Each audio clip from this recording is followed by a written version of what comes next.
once again. Welcome to my channel. Um, this is Gina Chumasi's Mental Health Hub, where I discuss and address different issues that affect our minds across the lifespan. My name is Gina. I'm a psychiatric APRN. So my specialty is truly is on psychology and psychiatry, and I really enjoy doing that. This podcast focuses mostly on minority issues and women issues, but I talk about everything. Today we're going to talk about self-care, self-love, emotional love, or emotional care, I should say. So self-love and emotional care. Today I'm going to give you 5 tips to give yourself some love, right? Many of my clients or patients that I see, we work on self-actualization, right? Trying to realize that, we seek so much affirmation from other people, and when they fail us, whether it's our parents, mother, father, grandma, grandfather, uncle, whatever it is, where we seek those affirmation as children, and we don't get, that fulfilled, and we continue into adulthood and have that void and really struggle to have it, have that void filled by our loved ones, whether it's our partners, husband, wife, whatever it is. It will be tough, because really leaving your sense of self and fulfillment on somebody else, to me, and based on research, is really leaving it very dicey. So how do you, when you think about self-care, before I dive into those 5 tips, please, thank you and welcome. If you're first time listening to me, I really appreciate you tuning in today. If you're a returning listener, thank you as well. Please continue to subscribe to my channel, support this topics, mental health. I say it all the time. If you whip it in your mind, you can whip it everywhere else in your life, and you're going to live a whole fulfilled life, because our minds can hold us hostage a lot. And for the many negative emotional experiences that we go through in life, is all here. So you can address it here. Guess what? You can address it everywhere else. Your paycheck, your educational life, your social life, all your professional life as well. This is all how you perceive things and how your mind can also perceive it. So, but when you are in control of that, greater than 50% of the time, you live a more fulfilling life. So today we're going to focus on the self, tuning into the self, deep breathing. So my first point that I will jump on will be to not compare yourself, right? I'm sure you've heard this everywhere else before, but now social media is so huge that it's easy to start to compare yourself to what people are doing. Walk in your, in your truth, and then your truth eventually will start to kind of add up for you. Rather than trying to transform yourself to what somebody else is doing, or pushing yourself to outdo that person, it's just gonna make you run out of force so very quickly.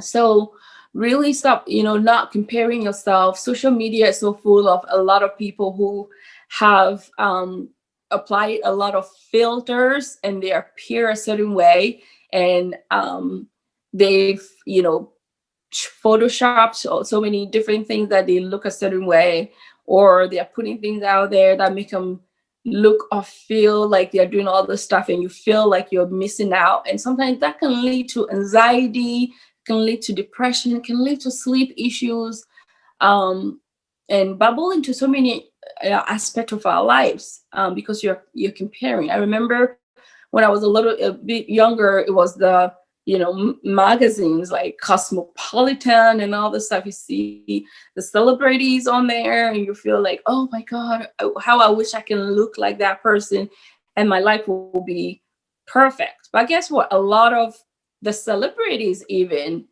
have their own personal struggles with self-esteem issues, um, how they perceive themselves, depression as well. They struggle a lot with depression, anxiety. And then that can lead to drug use to kind of numb the emotional pain that happens when you're continuously comparing yourself. So that means, in order to not, continue to compare yourself to social media, there are times where you might need to turn off your phone, turn off the computer, and really tune into engage with the people around you. Um, Tip number 2 is to really re-engage in doing hobbies or find a hobby, right? I love to sing a lot, love being part of like a choir and stuff. That's my passion. I've done that in different ways over the course of time, and I will continue to look to doing that because I love doing that. And even if I'm not part of a choir, I sing privately. My husband might say, "Oh my God, you're Lord or something." But I love singing or listening to music. Another thing that I love doing, which I'm not really too great on for me, is dancing.